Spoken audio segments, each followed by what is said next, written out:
Hello learners, good morning. Grade second की तैयारी कैसी चल रही है भाई? बड़ी आपके जो है minor line between exam.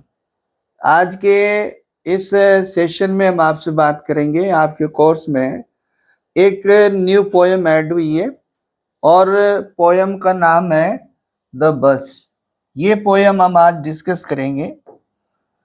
Poem बहुत ही सिंपल शॉर्ट है और ये अरुण बालकृष्ण कोलकार के द्वारा लिखी गई है। अब आपके जनरली बोलचाल में अरुण कोलाटकर ये वर्ड यूज होता है, लेकिन बहुत सी बार आपसे पूछा जा सकता है फुल नेम। हम सबसे पहले आपसे बात करेंगे informative relating to poem relating to poet. और याद रहे बच्चों, हम ये जो इंफॉर्मेशन आपके साथ जो शेयर कर रहे हैं और जो डिस्कस कर रहे हैं, ये एक एक इंफॉर्मेशन ही क्वेश्चंस है। इन इंफॉर्मेशंस पे ही आप क्वेश्चन अप्लाई करें। क्वेश्चन लगा कर देखेंगे तो यही क्वेश्चन आपके बनेंगे। इसलिए बहुत सावधानी से आप इन इंफॉर्मेशंस को समझने का प्रयास करें और फिर टेक्सुअल लाइंस को लेने का प्रयास करेंगे। तो आइए हम आज जुड़ते हैं। सबसे पहले हम बात करेंगे, पोइट की बात कर रहे हैं।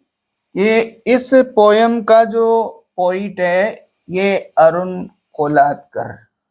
और जनरली ये क्वेश्चन आपका हो सकता है कि फुल नेम, तो इनका फुल नेम है अरुण बालकृष्ण कोलाटकर।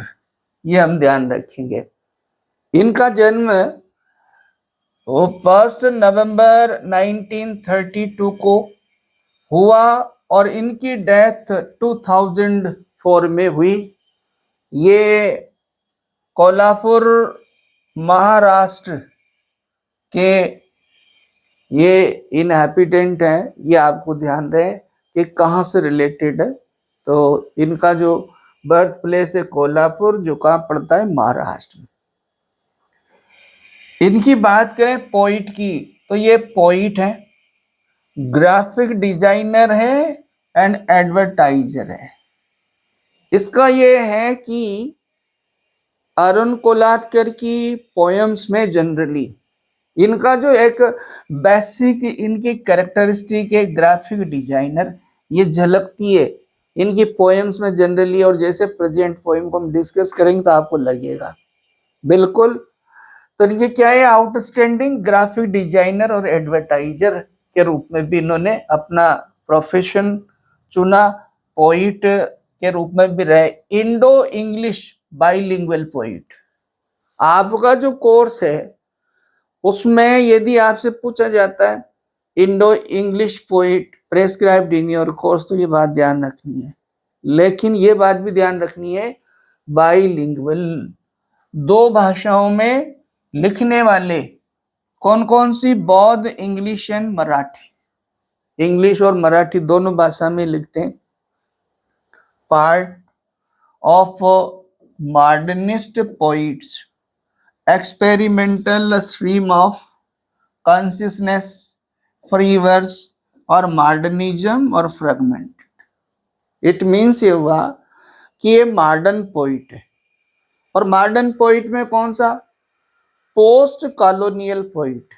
तो पोस्ट कॉलोनियल पोइट और मॉडर्न पोइट्री के कंसेप्ट की जब बात करते हैं हम, तो आपने पढ़ाने में समझा कि मॉडर्न जो पोइट्री थी ये अपने आप में ड्यू टू रेनेसांस स्पिरिट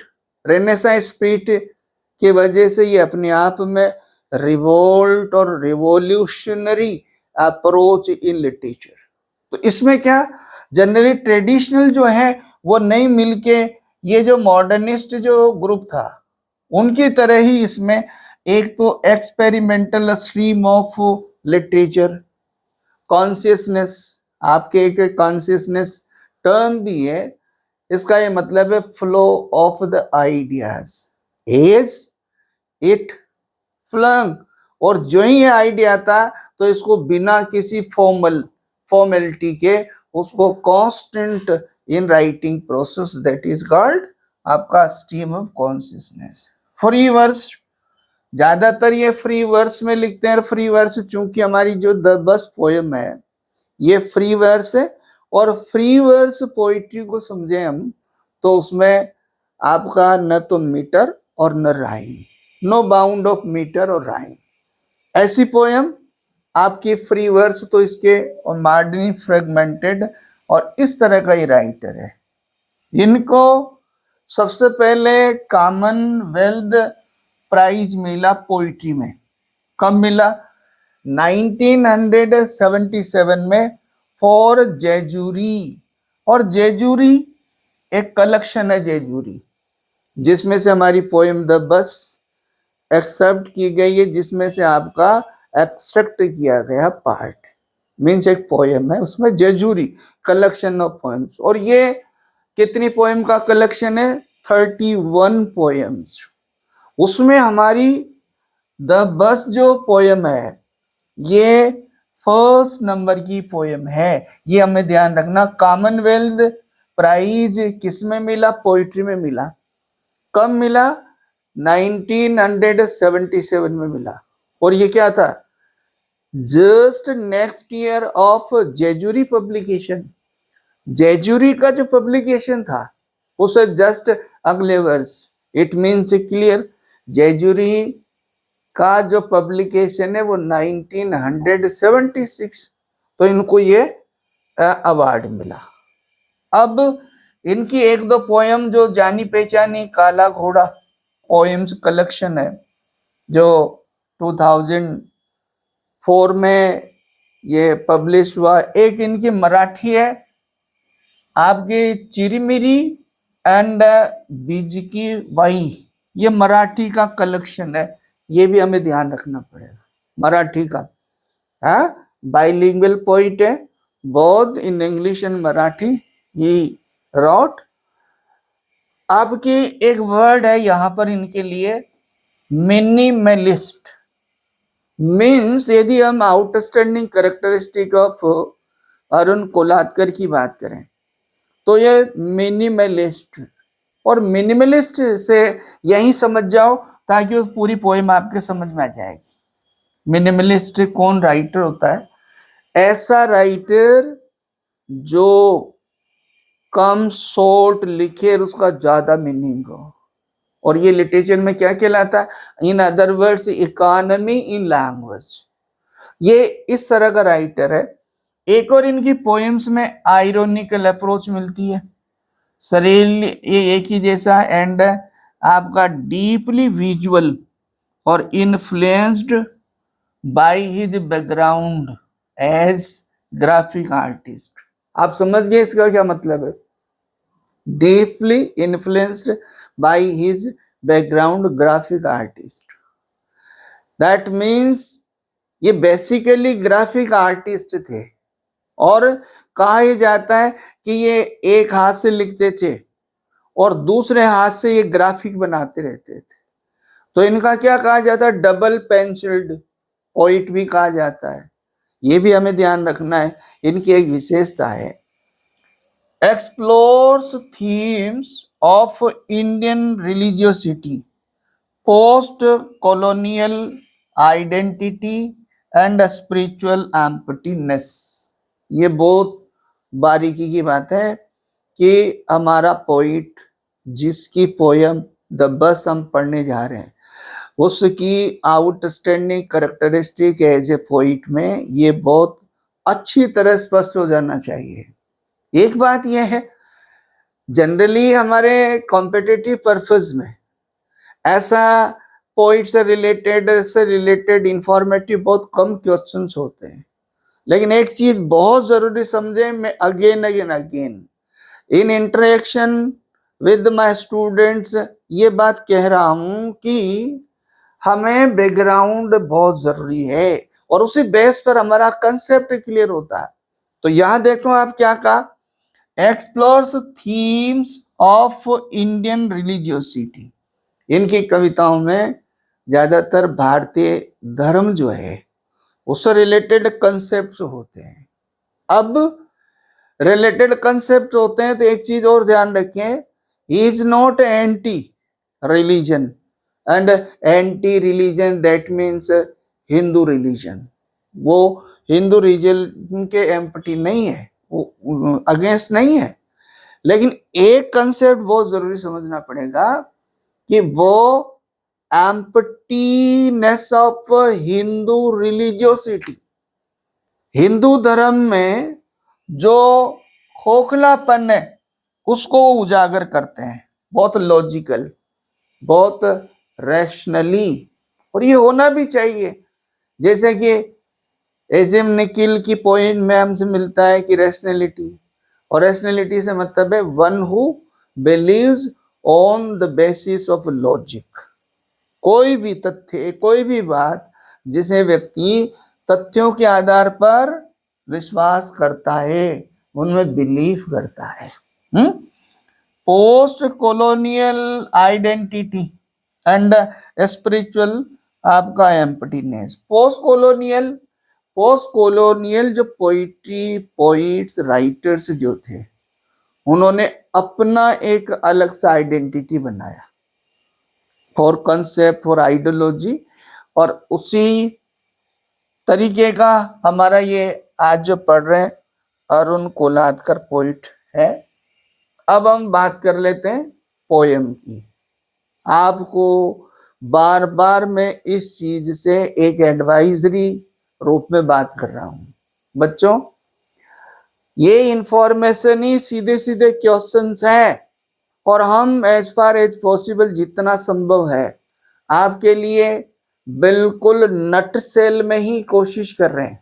बातें बहुत सारी हो सकती है इंट्रोडक्टरी पार्ट में, in presentation of regarding that particular poem, lessons और अदर वन, लेकिन हम कोशिश ये करते हैं कि ऐसी इंफॉर्मेशन से जो एग्जाम पॉइंट व्यू में वो वेरी नेसेसरी। तो हम बात कर रहे हैं, देखिएगा पोयम की, द बस। आपकी जो पोयम है the bus is the first poem, पहली पोयम है भाई, इन अरुण कोलातकर्स जेजुरी। अरुण कोलातकर की जो जेजुरी है, जेजुरी क्या है? अ कलेक्शन ऑफ पोयम्स, एक कलेक्शन ऑफ पोयम्स है, उनकी पूरी पोयम्स। उसमें कितनी पोयम है? 31। कब ये आपकी पब्लिश हुई? 1976। आपके पास देखो इस एक ही सेंटेंस में बहुत सारी इंफॉर्मेशन हो गई। कौन से नंबर की पोयम है? नंबर 1। जेजुरी क्या है? Collection of poems. Jejuri collection में कितनी पोयम्स है? 31। कब पब्लिश हुई? 1976।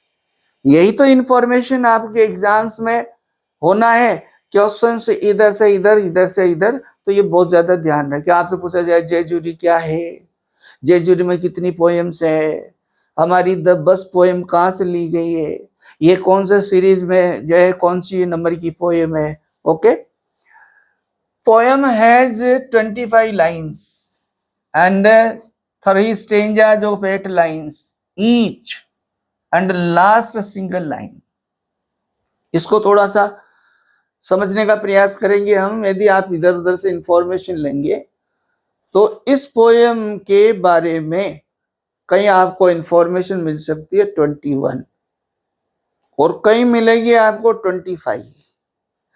RPSC exams, competitive exams purpose से आज ऑथेंटिक यदि हम बात करें तो जनरली ये स्वीकारा गया है कि इस पोयम में 25 लाइन्स है, और 25 लाइन्स में 3 लाइन्स के 8 स्टेंजास, दैट मीन्स हो गया 24, प्लस लास्ट में एक सिंगल लाइन है। अब बच्चों जनरली ये आता है, हमारी एक वीडियो में आपने बहुत बेसिक समझा होगा स्ट्रक्चर्स को पोइट्री के, तो हमने कहा कि जब तक एक लाइन के पैरेलल दूसरी लाइन नहीं होगी स्टेंजा नहीं माना जाएगा। लेकिन इस पोएम में क्योंकि ये फ्री वर्स है और वो एक सिंगल जो लाइन है लास्ट की वो एक स्टेंजाइक है, complete in theme, complete itself in structure. तो ये माना गया है, तो आपको तो इंफॉर्मेटिव ध्यान रखना है। पोएम में 25 लाइन्स है, कितने स्टेंजाज है? 3 स्टेंजाज है आपके, ओ सॉरी 3 आपके जो है लाइन है, और स्टेंजा कितने? 8 है। सुधार लें इसको, स्टेंजाज कितने? 8, 3 लाइन्स इन ईच स्टेंजा, और लास्ट में क्या है? Single line. ओके, इस तरह से इसमें कितनी? 25 लाइन्स है। अब हम बात करें आपका ये पोयम क्या है? Free verse. बहुत सारी और भी पोयम आप पढ़ रहे हैं। फ्री वर्स क्या होता है आप अच्छी तरह से समझते हैं, जिसमें no fixed rhyme and metre. आपका क्वेश्चन बन गया, आपका अल्टरनेट हो गया, आपके पास क्वेश्चन आया फ्री वर्स इज। ओके, क्या हो गया? नो फिक्स्ड राइम, ये आपका ऑप्शन हो गया यहां से यहां तक। जिसमें कोई फिक्स राइम ना हो, जिसमें कोई फिक्स मीटर ना हो, और जब मीटर नहीं होगा तो आपको समझ आ रहा है कि आपकी जो लाइंस है वो लाइंस कैसी होगी? उनकी जो लेंथ है वो छोटी बड़ी होगी। मीटर यही काम करता है। मीटर क्या काम करता है? यानी बेसिक आपका लेंथ है। ओके, आपका 8 से descriptive verse composition, lyrical composition है, और कैसा है? डेस्क्रिप्टिव। अलग अलग टाइप की पोइट्री होती है, और जो पोइट्री डेस्क्रिप्टिव होती है उस पोइट्री को आगे हम गहरे तरीके से इन पोइट्रिक व्यू में जाने तो कैसी है? ऑब्जेक्टिव पोइट्री है। डेस्क्रिप्टिव वर्णन कर रहा है, डेस्क्राइब कर रहा है। कौन? पोइट। ओके, इन 1963 पोइट विजिटेड जेजुरी। कवि ने 1963 में जेजुरी, क्लियर हो गया आपको? जेजुरी क्या है? जेजुरी अ सिटी। क्या है बच्चों? अ सिटी। कहां पर है? महाराष्ट्र। महाराष्ट्र का एक सिटी है। वहां क्या है? वहां विजिट किया था a public bus as a pilgrims. एक तीर्थ यात्री के या धार्मिक यात्री के रूप में उसने वहां विजिट किया था, वहां जर्नी की थी। कब? 1963 में। पोइट कंट्राडिक्शनल सीनरी ऑफ सोसाइटी या सिनेरियो ऑफ सोसाइटी, यहां हम इसको सिनेरियो बोलेंगे। सिनेरियो ऑफ सोसाइटी मीन्स, इस कविता के यदि हम बेसिक बैकग्राउंड की बात करें तो उसका यह है कि कवि हमारे समाज and specially rural society of Maharashtra के ग्रामीण देहाती कल्चर और वहां का जो ट्रेडिशंस है उसको लेकर कवि ने क्या किया? कंट्राडिक्शनल क्यों? क्योंकि आज हम बात करें मॉडर्न में तो सोसाइटी में क्या हो गया हमारे पास? सोसाइटी में एक हो गया old generation and young generation, and there is a great gap between their conceptions. उनके जो कंसेप्ट्स है, उनके जो कंसेप्शंस है, उनकी जो आइडियोलॉजी है उसमें बड़ा अंतर है। इस बात को उजागर करता है बीइंग अ कीन ऑब्जर्वर। हम ध्यान रखेंगे कि हमारी इस पोयम में पोइट ने जो डिस्क्राइब किया जर्नी को, एक्टिविटीज ड्यूरिंग जर्नी, उसमें क्या हुआ? कीन ऑब्जर्वर, एक बहुत बारीकी से ऑब्जर्वर के रूप में बहुत माइन्यूटली हर एक्टिविटी को, सीन एंड सीनरीज को, सारे मोमेंट्स को उसने देखा और उसको as a verse, as a garland of words, काव्य माला के रूप में प्रस्तुत किया। इसको हम कीन ऑब्जर्वर के साथ आपका एक वर्ड ये आ सकता है डिटेच्ड, एक वर्ड हो सकता है आपका detached observation.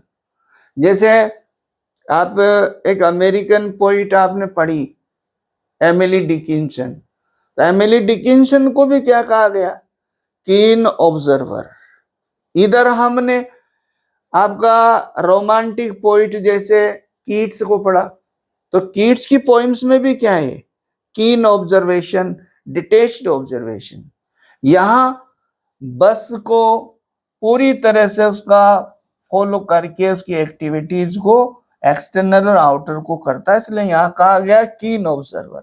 He views that in India specially in rural areas there is a great gap between faith and real life. ये बताने का मेन प्रयास किया है। क्या कहने का प्रयास कर रहा है पोइट, कि भारत में और specially in rural India, rural India में इन इंडिविजुअल पार्ट ऑफ इंडिया यदि हम ये विजिट करते हैं, हम ऑब्जर्व करते हैं, तो ये पाते हैं, क्या पाते हैं कि एक बहुत बड़ा गैप है। इसको हम क्या कहें, गैप के आप जो है एक वर्ड यूज कर सकते हैं कॉन्फ्लिक्ट। गैप को बहुत बड़ा कॉन्फ्लिक्ट है। कॉन्फ्लिक्ट क्या, एक तो फैद विश्वास के, और स्पेशली हम बात करें रिलीजन की, तो रिलीजन को लेकर बड़ा गैप है, बड़ा कॉन्फ्लिक्ट है। रियल लाइफ, आपका जो रियल लाइफ है उसमें, और रिलीजियोसिटी में, faith in religion and life there is great conflict. अब दो तरफ कौन हो गया, एक यंग जनरेशन और एक आपका ओल्ड जनरेशन, आपका न्यू ट्रेडिशंस, न्यू कंसेप्ट, और एक old traditions in India, specially in rural India.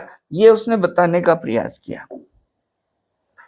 आप देखो पोयम में बहुत बारीकी से जिस चीज पे ध्यान देना है, इसकी जो इमेजरी है, यही आपको सारे क्वेश्चंस के आंसर्स देने में हेल्पफुल होगी कि इसमें कौन कौन सी इमेजेस यूज की गई है।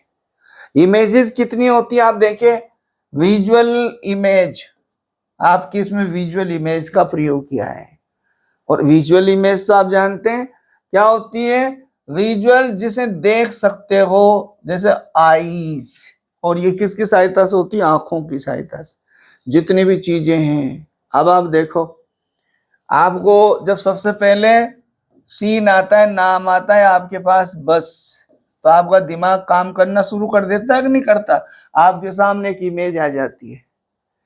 और उसमें जब बात आती है कि उसमें त्रिपाल, तो त्रिपाल से जैसे कैसे उस ढकी हुई है, आपके सामने सीन आ रहा है, तो ये क्या है, visual scene, eyes, visual imagery का प्रयोग किया गया। दूसरा, और आप विजुअल इमेजरी को तो ये मान के चलो, ये इसमें डोमिनेंट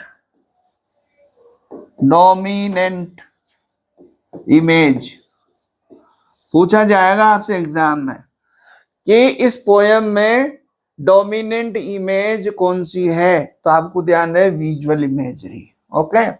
दूसरा है ऑडिटरी। ऑडिटरी इमेजरी क्या होती है, हर्ड, जिसे सुना जा सके, किसकी सहायता से, कानों की सहायता से जिसे हम सुनते हो, क्या कहलाती है, ऑडिटरी। आप देखेंगे बस में जो त्रिपाल है, टारपोलिन, जो उसमें वर्ड यूज किया गया, उसको कैसा बता रहा है, फ्लैपिंग, वो कैसे साउंड कर रहा है, और वो साउंड या सुनाई दे रहा है, तो ये कौन सा इमेजरी है, ऑडिटरी।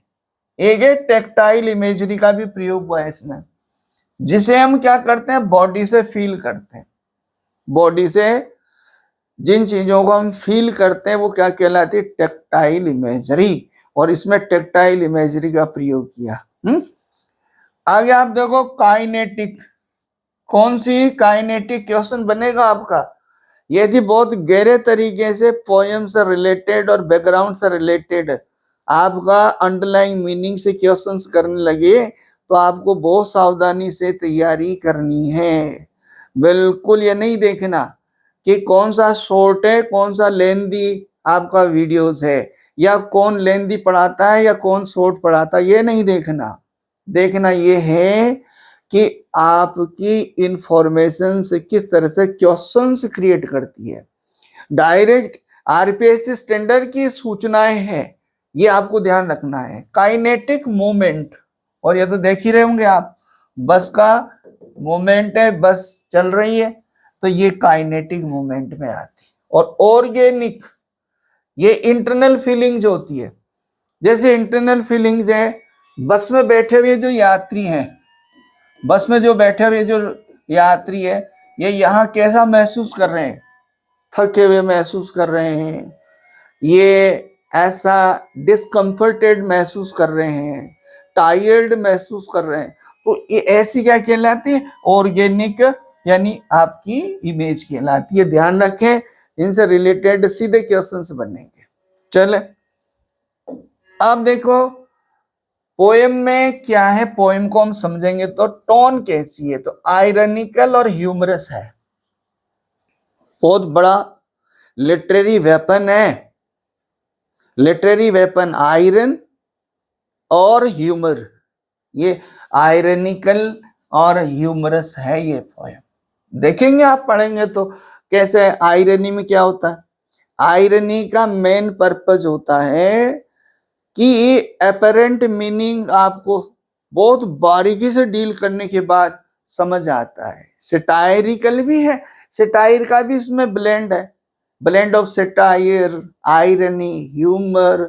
और ह्यूमर का तो क्या मतलब है, ह्यूमर तो आपका एक ऐसा वेपन है, a sweet cake, okay, to pursue the readers to accept the ideas in literature. Literature में क्या होता है, ह्यूमर, ऐसी बात कहना जिससे आपका रीडर उससे जुड़ा रहे, उसको वो अच्छा लगे। आप देखेंगे पोएम में सिंपल लैंग्वेज है और डायरेक्ट लैंग्वेज है, डायरेक्ट सीधा, आपको ऐसा लगेगा एक एक वर्ड से क्लियर होगा, समझ आ रहा पोइट क्या कहना चाहता है।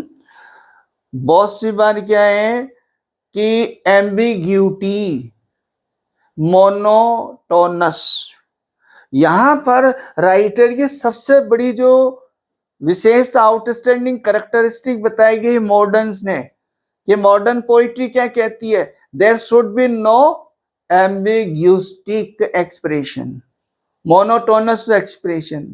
लेकिन यहां direct monotonous life of village उसको बताने का प्रयास किया। Symbolically pregnanted with high philosophy and intellectual approach. Dears, इसमें आप देखेंगे थ्रू आउट इस पोएम में सिंबल्स का प्रयोग हुआ है, और ये बहुत जरूरी हो जाता है कि सिंबॉलिकल जो मीनिंग है उसको समझेंगे तो उसका मीनिंग हमें क्लियर होगा। आपके राइटर का, पोइट का जो व्यू पॉइंट है, आइडियोलॉजी अंडरलाइन वो क्लियर होगी। अदरवाइज हम ऐसे उसको ट्रांसलेट करके चले जाएंगे। और जनरली इस बात को आपने भी महसूस किया होगा, poetry is not just translation. Poetry translation नहीं है, poetry it self the pragmatic and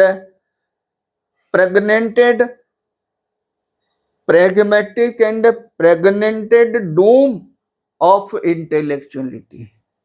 बुद्धिमानी का एक ऐसा कंप्रेसाइज्ड, एक ऐसा डोम है जिसको समझना बहुत जरूरी है। आप देखो, आप बात करें स्टाइल की, किस पोएम की स्टाइल कैसी है, कन्वर्सेशनल, जिसको आप बोलते हैं यूजुअल, यूजुअल यानी आपकी कैसी, कन्वर्सेशनल, जैसे हम बात कर रहे हैं, कोई बात कर रहा है और ये आपकी आपके प्रेस्क्राइब्ड कोर्स में द सनराइजिंग में भी बहुत अच्छी तरह से आपने देखा, कन्वर्सेशनल, सिंपल है, डायरेक्ट अप्रोच है, डायरेक्ट, बिल्कुल वर्ड्स आपके, चूंकि मॉडर्न पोइट्री में मॉडर्न वर्ड्स का यूज करता है, no archaic words and no mythological words. तो ये आपके लिए अच्छी सीधी अपने मीनिंग तक थ्रू द सिंबॉलिक अप्रोच। और इसमें क्या है, symbolic approach. Poem focuses on India's, specially rural India's, social panorama, समाज का, सामाजिक जो ढांचा है, जो स्थिति है, उसको ये कविता, ये poem and specially pointing Maharashtra rural culture और रूरल कंडीशन को बताना। अब आप देखें कि कब ये, यानी पोइट ने 1963 में वहां का विजिट किया, 1963 में, और फिर इसको कब पब्लिश कराया, 1976 में। ओके, गैप आपको समझ आ रहा है? इतने समय के बाद ये पब्लिश हुई है। अब इसको देखो आप 1963, तो हमारा जो इससे हमें पता लगता है कि कितने समय पहले देश की जो स्थिति थी जस्ट आफ्टर इंडिपेंडेंस, हमारे पर्टिकुलर तो उस पर व्यंग्य करके बताना चाहता है। क्या आपका a place in Maharashtra Kolhapur, आपको इनका जन्म कोल्हापुर में हुआ। महाराष्ट्र में जेजुरी जो है, जेजुरी एक स्थान है जहां पर क्या है, वहां एक श्राइन है, there is a shrine of आपका खांडोबा, ये वर्ड ध्यान रखना, खांडोबा का वहां पर मंदिर है। ये तो जरूरी आपसे पूछा जाएगा। जेजुरी किस लिए जाना जाता है, the shrine of Khandoba, Khandoba shrine के लिए जाना जाता है। और इसको और क्लियर यदि करें तो खांडोबा क्या है, वहां पर हिंदू, उसके अकॉर्डिंग वहां क्या है, हिंदू गॉड शिवा, लॉर्ड शिवा का वहां पर मंदिर है, जिसमें शिव जी को, यहां देखो आपका खांडोबा, तो इसमें वर्ड है ना खांडो, यानी खंड, आपका जो खड़ग, हिंदी में वर्ड होता खड़ग, खड़ग का मतलब तलवार, तलवार लिए हुए हैं, जो बा से मतलब वही आपका रिलीजियसली, बा मीन्स गॉड, तो जिनके हाथ में खड़ग है शिव जी, उनका मंदिर है वहां पर जेजुरी में। और वहां का विजिट किया था पोइट ने। और हमारी ये जो पोएम है, बस इसमें पिलग्रिम्स जो है, यात्री जो है, किस तरह से उसमें यात्रा करते हैं और उसका पूरा वर्णन है। अच्छा, एक बात बताओ, यदि हमें बात करें कि यहाँ पिलग्रिम्स और ये पढ़ने से आपको कुछ याद आ रहा है, इंग्लिश पोइट्री में कुछ याद आ रहा है, इससे एसोसिएट कर सको? यस, आना चाहिए। जेफरी चौसर का कैंटरबरी टेल्स, उसमें भी क्या हुआ, कैंटरबरी टेल, कैंटरबरी की यात्रा, जो पिलग्रिम्स है वो यात्राओं का वर्णन है, और जिसमें आपने बारीकी से पढ़ा कितना satirical, ironical as well as humorous, in the vacuum of humour, कैसे बात करता है, उसके पीछे पर्पस क्या रहता है, ह्यूमर एप्लीकेशन हो, चाहे आपका सिटायर और आपका आयरनी, इसके पीछे एट लास्ट लिटरेचर का क्या रहता है, कोई न कोई मैसेज देना। तो देखो हमारी इस पोएम में हम बात करते हैं मैसेज क्या है। Poem has been knitted in humorous and ironic approach. पहली बात तो ये ध्यान रखनी है कि इस कविता को आयरोनिक और ह्यूमरस अप्रोच में बना है। फिर इट हाईलाइट्स, और ये कविता बताती है क्या, और यह पोर्ट्रेट्स पिलग्रिम्स जर्नी, ये पिलग्रिम्स और पिलग्रिमेज तीर्थ यात्रा का वर्णन है। उसका वर्णन है कैसे तीर्थ यात्री उस बस में, बस जो कि यहाँ पर मेटाफोरिकली प्रेजेंट की गई है, वो यह सारा वर्णन है। और इसमें बताया गया there is a great gap between faith and reality. ये मैसेज देने का प्रयास किया कि आज मॉडर्न में यदि हम बात करें इंडिया की, on the basis of religion and the reality, तो आज भी हम क्या है, कंट्राडिक्शनल है, conflicted in ideology, and we young and old conflicted. आपका पोइट मैसेज देना चाहता है इसमें, पोइट ओपाइंस ये कहना चाहता है that we should be rationalist. ये सबसे बड़ी बात है, रैशनलिस्ट ये वर्ड है, इसका ये मतलब है कि किसी भी बात पर विश्वास करने से पहले उसको इंटेलेक्चुअली, साइंटिफिकली, लॉजिकल हम सोचें, तो वो यदि लॉजिक के बिहाफ पे वो सही है, एक्सेप्टेबल है, तो उसको माने।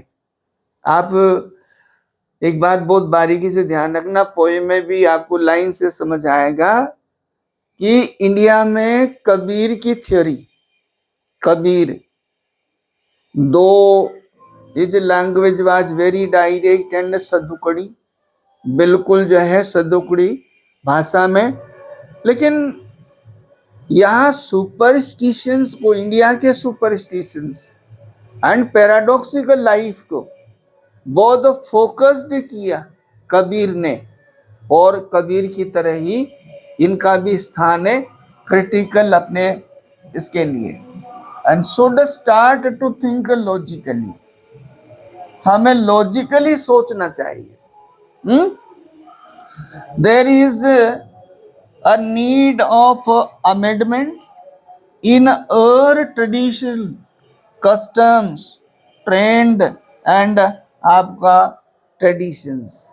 सीधी बात यह है मैसेज में दी पोएम में कि हमें क्या करना चाहिए, हमारे ट्रेंड, कस्टम्स, रीति रिवाज, हमारे धार्मिक सारी जो बातें हैं, यदि हम रैशनली उसको सोचते हैं और उसमें कहीं अमेंडमेंट की जरूरत है तो उसे हमें करना चाहिए। ये इसके माध्यम से बताना चाहता है।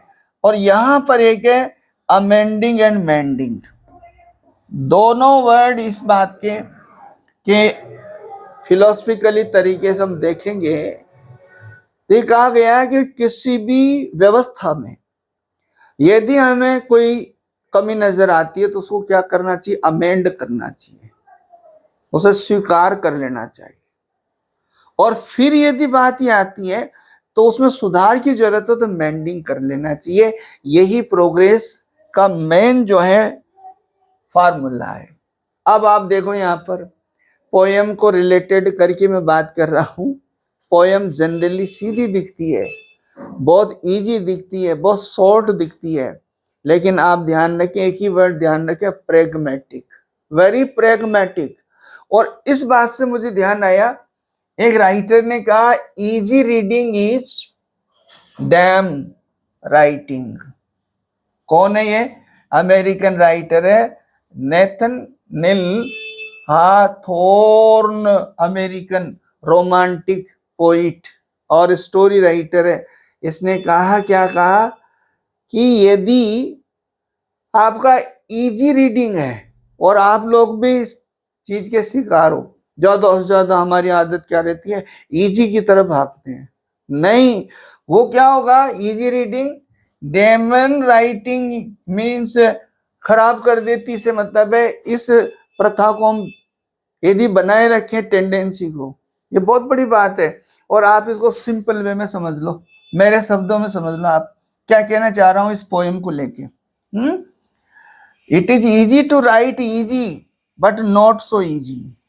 हम इसको कोरिलेट करते हैं हमारे अरुण कोलातकर की poem, present poem we are going to discuss the bus. अरे भाई, एक राइटर से पूछा गया कि आप बहुत इजी लिख सकते हो क्या? तो उसने कहा to write easy is to write is easy but to write easy not so easy. अरे भाई लिखना तो आसान है, लेकिन इजी लिखना आसान नहीं है। आसान लिखना आसान नहीं है। और ये पोएम साबित करती है। तो लीजिए, हम टेक्स्ट की बात कर रहे हैं। ये आपकी पोएम है द बस। ओके, आप देखो द बस टेक्स्ट को लेंगे हम। ये अपने आप में मेटाफर है, मेटाफोरिक है, मेटाफोरिक।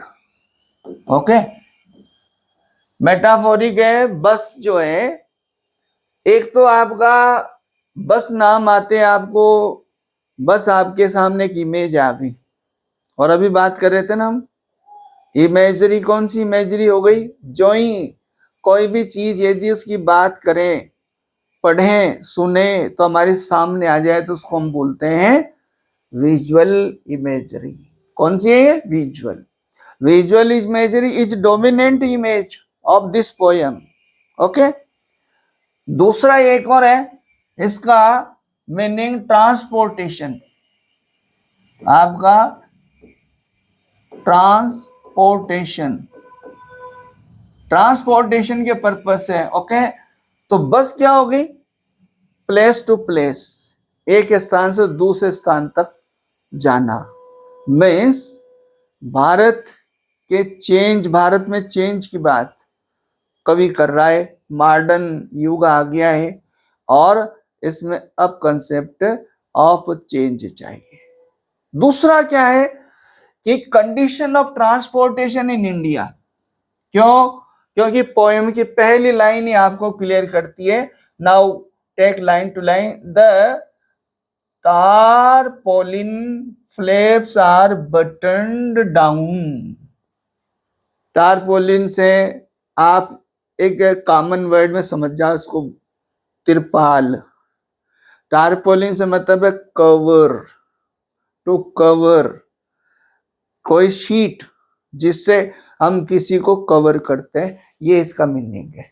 ओके, फ्लैप्स उसकी जो लटकन है, आर बटन्ड डाउन।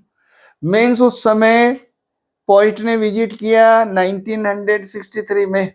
अब अनुमान लगाइए आप, भारत के ट्रांसपोर्टेशन पे, भारत की स्थिति पे चले जाइए, स्ट्रक्चरल जो condition of India and specially rural India. तो वहां जो बसें चलती थी, हम लेंदी ना हो इसलिए वो सारी इमेजेस इसमें बिना जोड़े आपसे बात कर रहे हैं। पहले ग्लासेस, विंडोज सट नहीं होती थी बसेस में, उन पे एक त्रिपाल डाल के उनको कवर कर दिया जाता था। तो ये पिलग्रिमेज जो जर्नी है, जो यात्रियों की बस है, उसको ऊपर से कवर करके और बटन कर दिया, बंद कर दिया। On the windows of the state transport bus all the way up to Jejuri. एक तो यहां आया स्टेट ट्रांसपोर्ट। स्टेट ट्रांसपोर्ट से यहां क्लियर बात हो गई।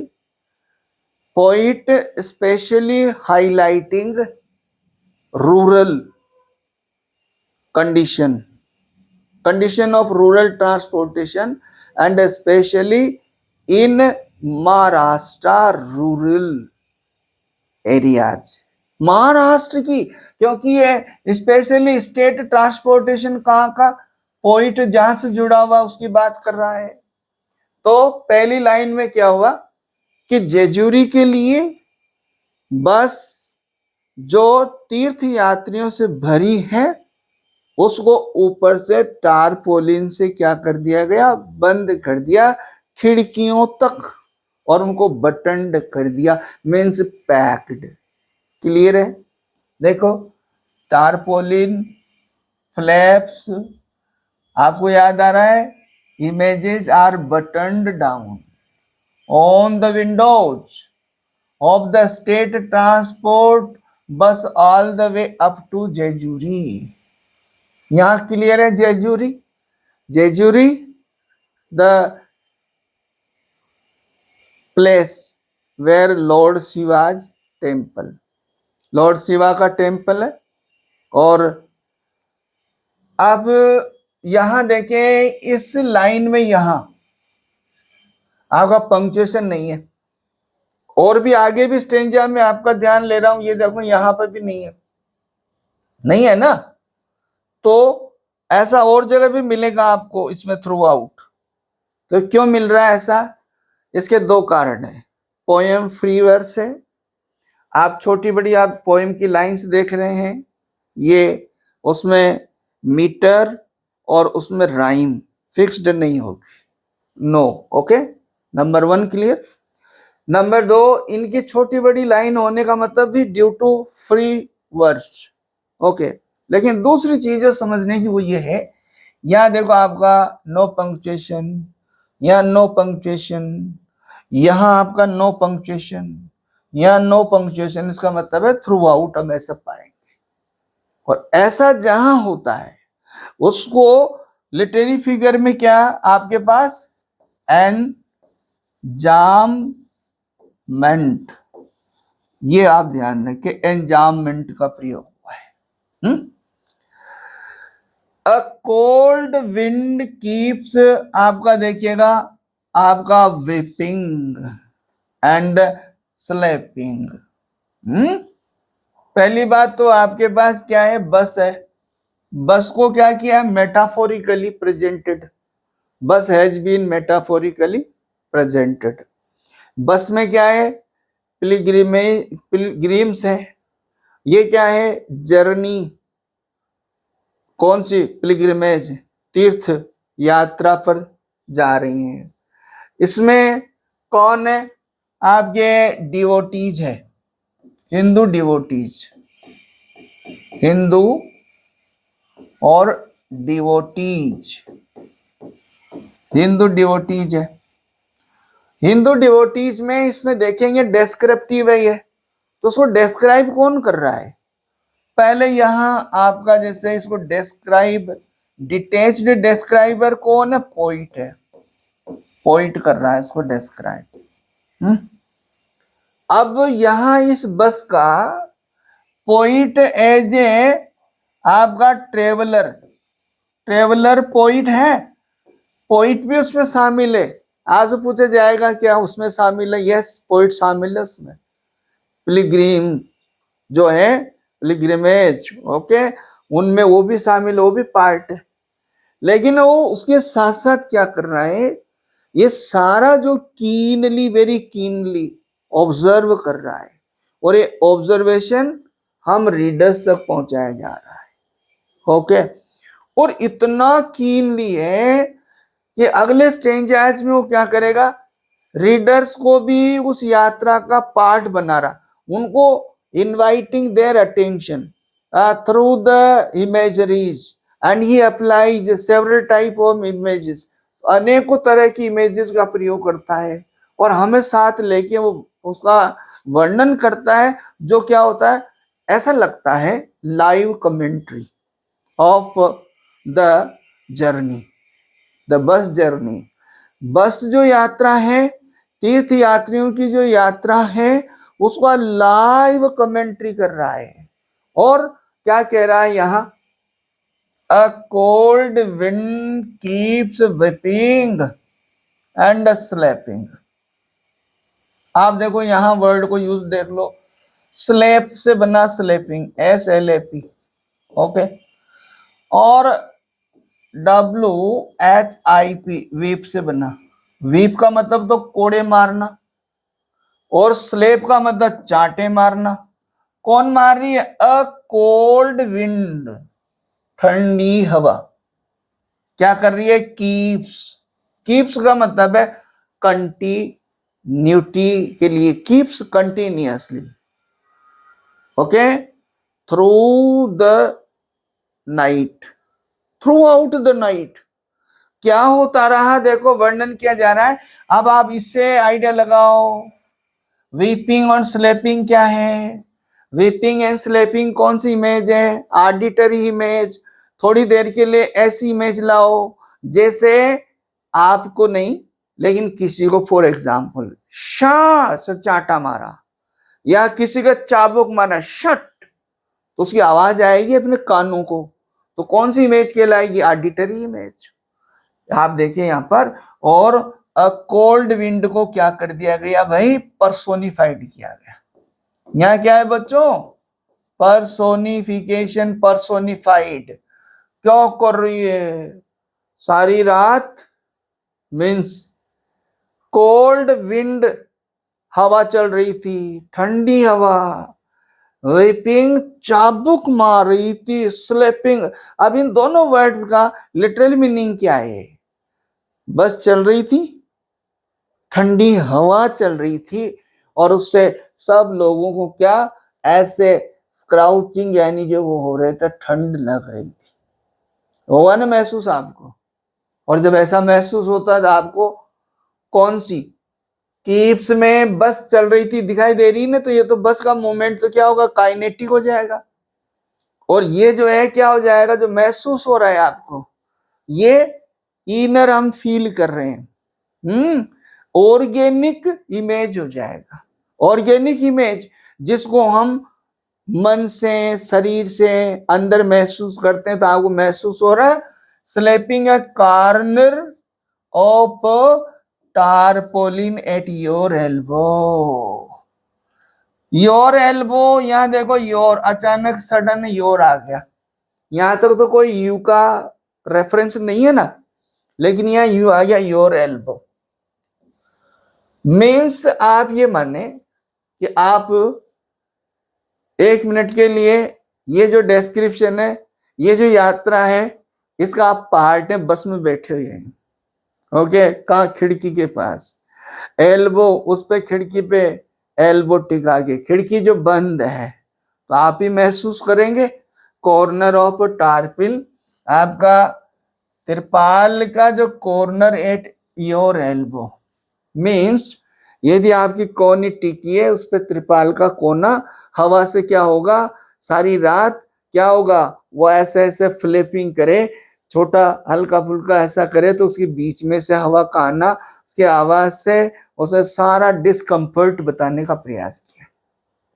ठीक है बच्चों, बारीकी से और यदि और ढूंढते हो आप, तो देखो आप डब्लू विंड और वेपिंग है ना, आपको क्या नजर आ रहा है इस लाइन में? आपका एलिट्रेशन है, यहाँ एलिट्रेशन। यहाँ देखो स्लेपिंग और विंड वीपिंग में दूसरा क्या है आपका literary figure? Personification. Your elbow. अब यहां देखो योर आते ही क्या हुआ? यहां उसने क्या कर लिया? यू को साथ ले लिया। यू, आपसे क्वेश्चन पूछा जाएगा, who is describer, who is narrator? इसका नरेटर कौन है? तो पोएम का नरेटर तो कौन हुआ? इसका सॉरी, पोएम का नरेटर तो कौन हुआ? पोइट। और इसमें दूसरा व्यक्ति कौन आ गया? यू। मीन्स सेकंड पर्सन, और सेकंड पर्सन होगा तभी तो वो डायलॉग, वो नरेशन क्या बनेगा? कन्वर्सेशनल बनेगा, कोलोक्युअल बनेगा। ये क्या लग रहा है आपका? कोलो और क्वेल हो रहा है। क्या हो रहा है? Colloquial, conversational, usual conversation. Okay, तो क्या आपका क्लियर हुआ? देखो यहां, you look down to the roaring road. अब आप ये बताओ कितना प्यारे तरीके से बोला जा रहा है, रोरिंग रोड। रोरिंग रोड, यदि आप नीचे देखेंगे यू लुक डाउन, बस से यदि बाहर देखेंगे तो क्या नजर आएगा? Roaring road. अब रोरिंग रोड तो क्या है? रोड तो आपका एब्स्ट्रैक्ट है, और रोरिंग क्या है? आपका लिविंग बीइंग की कैरेक्टरिस्टिक है। हो गया? तो एक तो सीधा यदि बहुत सिंपल हम बात करते हैं तो पर्सोनिफिकेशन तो है ही सी, लेकिन इसमें दूसरा इंटरनल यदि देखेंगे तो आपका हो जाएगा मीन्स आपका मेटाफर। और कौन सा? आपका ट्रांस यानी जो है फर्ड मेटाफर, ट्रांसफर्ड मेटाफर है, इसमें मेटाफर का प्रयोग किया जा रहा है। क्या कह रहा है? यू लुक डाउन, आप जब सामने बाहर इसमें से बस में से बाहर नजर डालेंगे तो रोड क्या कर रहा है? रोरिंग। अब बच्चों लिटरल मीनिंग रोड रोरिंग क्या हो रहा है? अरे भाई वो ये कहना चाहता है कंडीशन ऑफ रोड। क्या बता रहा है कि आपका जीर्ण शीर्ण रोड है ना, वहां की स्थिति का चित्रण कर रहा है। और ये आपने देखा मॉडर्न जो पोइट्स हैं स्पेशली इस तरह के, तो उसमें बहुत बारीकी से उसको बताने का प्रयास किया। ये not only description but it is in ironical and satirical approach. Ironically poet क्या कहना चाह रहा? पोइट ये कहना चाह रहा है बहुत बुरी स्थिति ग्रामीण, जहां पर हमारे इंडिया में पोस्ट कॉलोनियल जो इंडिया था उसमें लोगों के पास स्पेशली गांवों में मूलभूत सुविधाएं नहीं थी। सारे यात्री उसमें बैठे हुए हैं। ये सिंबॉलिकल वर्ड्स है सारे।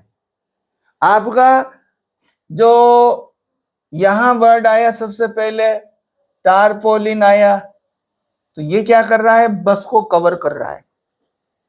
और बस कहां जा रही है? धार्मिक यात्रा पे। उसमें अंदर कौन बने हुए हैं? यानी आपके तीर्थ यात्री बैठे हुए हैं। और वो बंद हो जाने का मतलब है यहां सटायरिकल की धार्मिक तरीके से हम यदि बात करें, मुझे इस बात से एक बात याद आ रही है टी.एस. इलियट की, यानी आपका द वेस्टलैंड।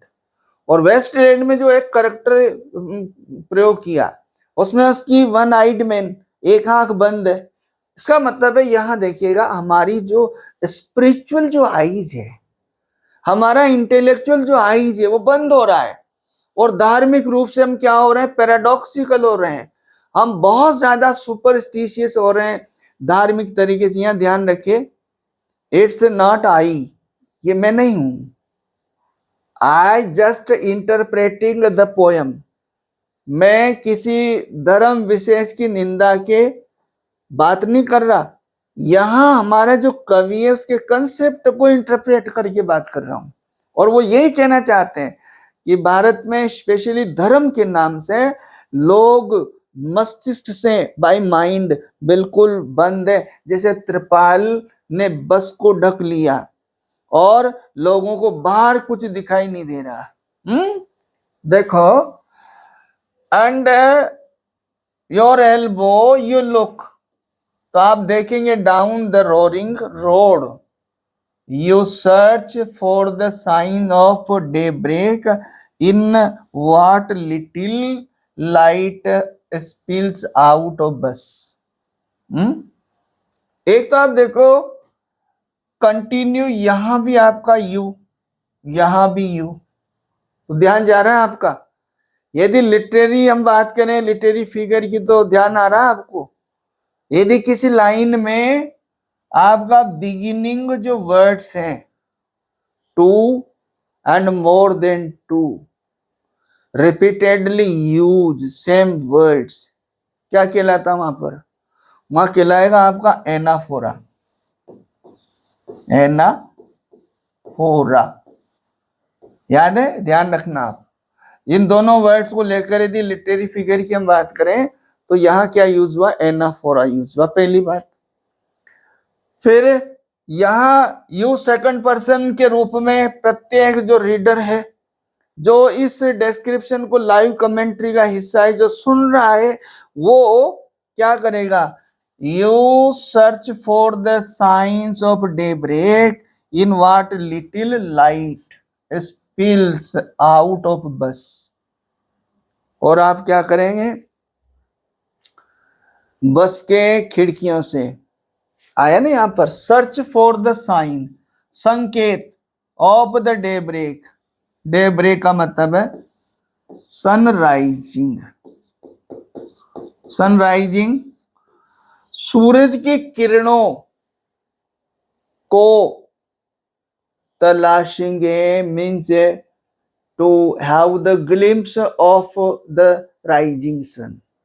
इसका ये मतलब है कि ये जो बस थी ये रात का वर्णन है, रात भर चली, लेकिन अब क्या होगी, सुबह, मीन्स अर्ली मॉर्निंग, और सूरज जब उदय होता है तो उसकी किरणें, तो आप क्या करें, यानी डे ब्रेक आ रहा है ना, daybreak, in what little light spills out of bus. यहां लाइट स्पील्स आउट का ये मतलब हुआ, जैसे हम बोलते हैं ना, एक होता है आईलेट, छोटा सा छेद, इसमें बहुत बारीकी से, बहुत माइन्यूटली आपको डिस्क्रिप्शन चल रहा है, पर्दा बंद है, उनमें से छोटा सा पर्दे में जो छेद है, जो आंख से इतना छोटा सा पॉइंट होल, उसमें से आपको क्या, सूरज उदय होते सूरज की किरणें नजर आएगी। Your own divided face in the pair of glasses on an old man's notch. अब क्या है, पोइट जो है उसी बस में बैठा है और उसमें वो दो तरह की बातें हैं। क्या, जो बस के यात्री और पोइट की बात करें तो देखो कहना चाहता है कि कुछ तो जैसे जर्नी है, जर्नी जो है, कुछ तो पिलग्रिम्स होते हैं, पिलग्रिम्स मीन्स धार्मिक यात्रा पर होते हैं, और कुछ उसी में बैठे हुए लोग क्या होते हैं, ट्रेवलर्स। ओके, पोइट इनडायरेक्ट में कहना चाहता है कि कवि एज ए ट्रेवलर था। As a traveller means historical scenes and sceneries and informations about Jejuri and the part of Maharashtra, that particular part, rural culture, rural trend and traditions, इन सब चीजों को देखने समझने के पर्पज से वो यात्री के रूप में था। दो तरह से ऐसी तीर्थ यात्राओं में जाने वाले जो लोग होते हैं उनमें दो तरह के लोग होते हैं। कुछ लोग ऐसे हैं जो बिल्कुल अंधभक्त होते हैं, बिल्कुल उनकी और जो है बाहर और अंदर झांकना समझना बंद है उनका। You know, intellectually if we try to define the life, life को डिफाइन करें, व्हाट्स लाइफ, तो लाइफ में हम ये कहेंगे in very short single line definition, to look in and to look out very rationally is the life। बहुत ही rationally logic तरीके से अंदर और बाहर झांकना ही क्या है, आपका जीवन है। मीन्स क्या होना, इंट्रोस्पेक्ट, इंट्रोस्पेक्ट मीन्स कहने का मतलब इंट्रोस्पेक्टेशन होना चाहिए हमारे अंदर। हमें अंदर अपने आप से पूछना चाहिए what we are doing, whether right और रॉन्ग, वेदर लॉजिकली फिट और नॉट, रैशनली एक्सेप्टेड और नॉट, ये हमें करना चाहिए। क्या कह रहा वो, लाइट स्पीड्स और ऑफ द बस, यहाँ आयरनी है भाई। क्या, वो बस जो है बिल्कुल ऐसे पैक हो रही है, उसमें से छोटा सा जो होल है उसमें से सूरज की रोशनी आ रही है। इसका मतलब समझ गए ना आप कि उस समय कवि ने जब कविता लिखी उस समय तक हमारे रूरल एरियाज में स्पेशली लोग धार्मिक विश्वासों में इतने सुपरस्टिशियस और इतने पैराडॉक्सिकल है, वही कहना चाह रहा है। Your own divided face in the pair of glasses on an old man's nose। कवि उस बस में यूं झांकता है तो ये क्या है, आप तो पेयर ऑफ ग्लासेस, उसकी चश्मा, मैं उसको क्या डिवाइडेड, यहां देखो डिवाइडेड फेस नजर आता है, और डिवाइडेड फेस मतलब दो चेहरे नजर आते हैं। इसका मतलब है यहां क्लियर कर दिया कि ये जो यात्री हैं, इन यात्रियों में दो तरह के यात्री हैं। धर्म के नाम पे जाने वाले, लेकिन उनमें से कुछ ऐसे होते हैं जो केवल मात्र मौज मस्ती, भ्रमण के हिसाब से, देखने के हिसाब से जाते हैं, और कुछ न कुछ, ज्यादातर जो अंधभक्त है, सुपरस्टिशियस है, वो बिल्कुल अपने उस एक विचार में बंद कर और वो जो है इस पे जाते हैं। ये बताने का प्रयास किया। Your own divided face in the pair of glasses on an old man, जिसका मतलब है वहां पर एक कौन है, ओल्ड मैन है। तीन व्यक्ति हो गए आपके पास, पोइट ने जो बताए। एक तो कौन हो गया, पोइट खुद हो गया, पोइट। दूसरा कौन हो गया, यू को एड्रेस करके बोल रहा है। आपने यात्रा की होगी ना, इसका मतलब है inviting the readers, you mean second person, जैसे आप भी ऐसे हिस्सा रहे होंगे, हम सब हैं। और अगला जो है इसमें ओल्ड मैन।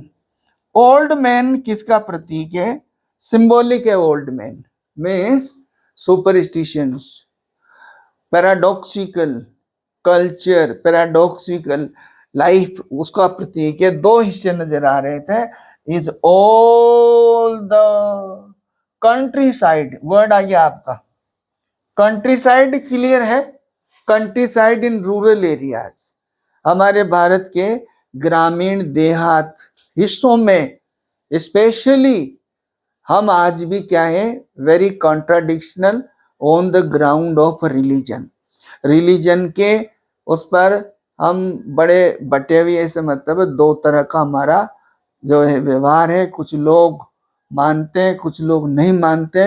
लेकिन मानना, यहाँ कवि ये नहीं कह रहा ही इज नॉट ओपोजिंग और he is not anti religion, anti religion नहीं है वो तो ये बताना चाहता एम्प्टीनेस इन रिलीजन।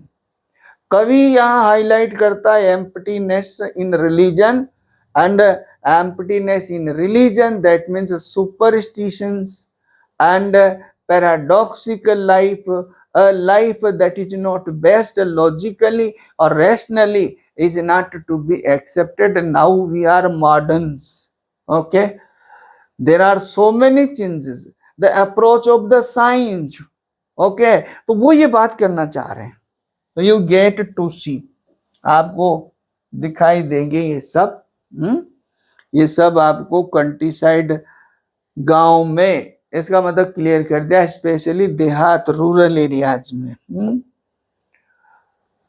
आपका you seem to move continuously forward toward destination. Destination क्या है आपका, Jejuri, Jejuri the shrine of lord Shiva.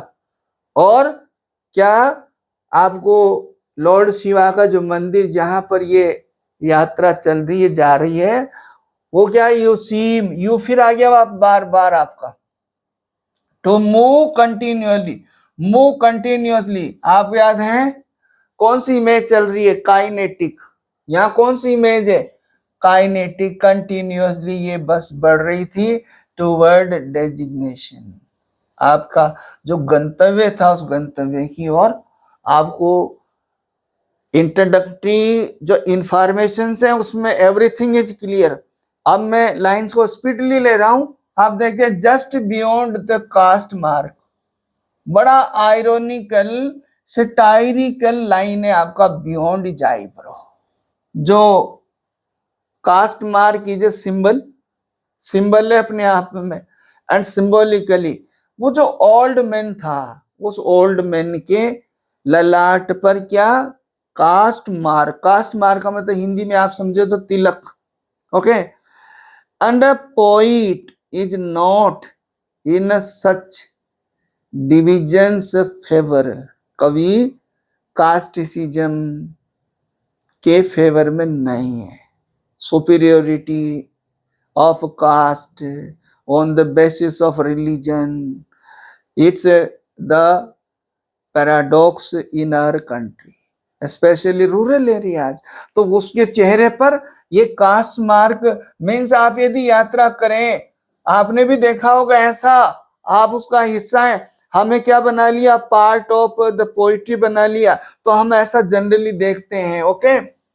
Outside the sun is risen quietly, बाहर बच्चों, लाइंस इजी लग रही है लेकिन सिंबॉलिक है और सिंबॉलिक होने की वजह से फ्रेगमेंटेड है। आउटसाइड बाहर क्या हो गया, the sun is risen quietly, क्या हुआ, बड़े ही निस्तब्ध कदमों से सूर्य उदय हो चुका है। अब सूर्य उदय हो चुका है, आप जोड़ने का प्रयास करो। अरे भाई हम 1947 में यानी फ्री हुए, गोट फ्रीडम, और उसके बाद हमारे यहाँ रेनेसा आया, और कंसेप्ट ऑफ रेनेसा में क्या, नाउ वी आर फ्री, हम in the approach of the science, अब हमारा जो सोचने का नजरिया है वो बढ़ जाना चाहिए, इसकी तरफ इशारा कर रहा risen quietly. It aims through an eyelet in the tarpaulin, वही आइलेट, वही जो तिरपाल में छोटा जो होल है उसमें से सूरज की रोशनी आ रही है। माइन्यूट ऑब्जर्वेशन है, इतनी इतनी छोटी सी बातें वो बता रहा है, इतना सा यानी छेद, आईलेट, यू नो चेम्बर्स होता है ना, चेम्बर्स में जैसे बना रहता है वो, जिसमें कोई आंख लगा के जैसे झांकता है ना, आंख लगा के झांकते ना, ऐसा बिंदु बना रहता है गेट पे, ऑफिस चेम्बर के गेट पे। And through an eyelet in the tarpaulin and shoots at the old man's glasses, और वो shoots at the old man's glasses, old man उस वृद्ध व्यक्ति की यात्रा में जो है उसके ग्लासेस पर, चश्मा पर वो क्या करता है, पड़ता है, और क्या हो गया आपका सॉर्ड ऑफ। आप देखो यहां पर वर्ड आपका फॉर्मेशन किया, वर्ड क्या है, SAW, और सा मीन्स क्या होता है, सा का मतलब तो आरी, और उससे वर्ब बना दिया साड, उसका सेकंड, उसके साथ क्या लगा दिया, ऑफ, सन बीम कम्स, क्या वो जो कटा हुआ है उसमें से बीम्स कम्स, सूरज की रोशनी आ रही है। मीन्स आपका जो पाल बटन हो रहा है, जो उसका फ्लैप से लटका हुआ, उसका कहीं उसमें जो है, ये आपको क्या बता रहा है, कंडीशन ऑफ द बस। और बस कैसी है, एक प्रकार से स्केलेटन है, बिल्कुल ढांचा है। अब उसमें से वो सारी चीजें बताने का मतलब डिस्कम्फर्ट, कैसे यात्री, और फिर भी एक चीज और है, उन सबको वो सहन कर रहे हैं, वो सब सहन कर रहे हैं, discomfort life of the rural areas. क्या कह रहा है देखो, comes to rest gently against the driver's right temple. Bus का जो ड्राइवर है वो कहां बैठा हुआ है, आगे, और जनरली क्या आया, right temple, right temple, temple means कान के आसपास का एरिया बोलते हो ना आप, और यूं बोलते हो कनपट्टी, मीन्स उसका दाहिने जो कान है उसकी तरफ उदय होते सूरज की किरणें, मीन्स उसका प्रकाश उस पर पड़ा। और एक और चीज कि उसका प्रकाश पड़ रहा है उसके, लेकिन उसमें कोई मूवमेंट नहीं है। तो दो चीजों का ये यहाँ सिंबल है। एक तो ये है, यदि वो ड्राइविंग कर रहा है, गाड़ी चला रहा है, तो आपसे क्वेश्चन भी पूछा जाएगा, वो एक्सपीरियंस तो है, लेकिन वो बौद्धिक तरीके से उसके सूरज की किरणें पड़ रही है, लेकिन उन्हें हटाने का प्रयास नहीं कर रहा, कोई मोमेंट नहीं है, ये बात वो बताने का प्रयास कर रहा है। और जो यात्री है वो किसी भी तरह से डिस्कम्फर्ट का विरोध नहीं कर रहे, डिस्कम्फर्ट के अगेंस्ट ये बोलो सहन कर रहे हैं सबको, वो डिस्कम्फर्ट को क्या कर रहे हैं, दे आर बियरिंग, ये बात बताना चाह रहा है। हमारे यहाँ किस तरह से लोग डिस्कम्फर्ट्स को, या जो पॉवर्टी, हमारे देहाती इलाकों में जो गरीब लोग हैं उनकी जो दुर्दशा है उसका कवि यहाँ वर्णन कर रहा है। ले रहा हूं मैं जल्दी से आपको, the bus seems to change direction, और आपको एक काइनेटिक इमेज के साथ चल रहा है, बस जो है सीज चेंज डायरेक्शन, डायरेक्शन चेंज कर रही है, काइनेटिकली इमेज के साथ कभी बात कर रहा है। आप बहुत सारे और जैसे इसमें लिटरेरी टर्म्स तो फॉलो कर रहे हैं ना। At the end of bumpy ride, भाई देखो आप, बम्पी बम्पी राइड, रास्ते कैसे बताएं, ऊबड़ खाबड़, कैसे है, ऊबड़ खाबड़, with your own face on the either side when you get off the bus, और जब आप बस से उतरो ना तो आपको सारे नज़ारे, ऊबड़ खाबड़ रास्ते नजर आ जाएंगे। मीन्स ट्रांसपोर्टेशन ऑफ इंडिया उसने वर्णन किया, and the facilities by government, government की तरफ भी इशारा किया, और यात्रियों की तरफ भी उनका वर्णन करके बताना चाहता है कि हमारे ड्यू टू पॉवर्टी, गरीबी की वजह से इन सारे डिस्कम्फर्ट्स को हमारे इंडिया के जो विलेजर्स जो स्पेशली वो सहन करते हैं, ये सारा वर्णन है। और दूसरी बात ये कि ये सारा डिस्कम्फर्ट किसके लिए सहन कर रहे हो, क्या, to have the bless of God, this is the religious trip, उनकी रिलीजियस ट्रिप है। But poet fully is not favouring और advocating this, he is speaking very rationally that we need, even today we have to rethink rationally, okay. और अब आपकी last जो line है इसकी, you don't step inside the old man's head, ये line क्या है, सेंट्रल लाइन है। To the last line single और सेपरेट लाइन है। मैं आपसे कह रहा हूं बच्चों, ये dominant line of this poem, इस पोयम की डोमिनेंट लाइन है, और जिसमें पूरी पड़ी है, यू डोंट स्टेप, यू कौन है, आप यदि बस में यात्रा कर रहे हैं इस तरह से, और जब आप उतरो, don't step inside the old man's head, तो उस ओल्ड मैन, उस वृद्ध के सिर में मत घुस जाना, या उसकी बातें आप मत मानना। मीन्स वो किस तरह का, यानी ओल्ड ट्रेडिशन, सुपरस्टिशियस कल्चर को फॉलो करने वाला। तो युवाओं से ये कहा, नई जनरेशन से ये कहा, we need not to follow very blindly, superstitiously, paradoxically, that is the main theme of this poem. I hope it will be helpful to you, and will meet in next video. Thank you for watching.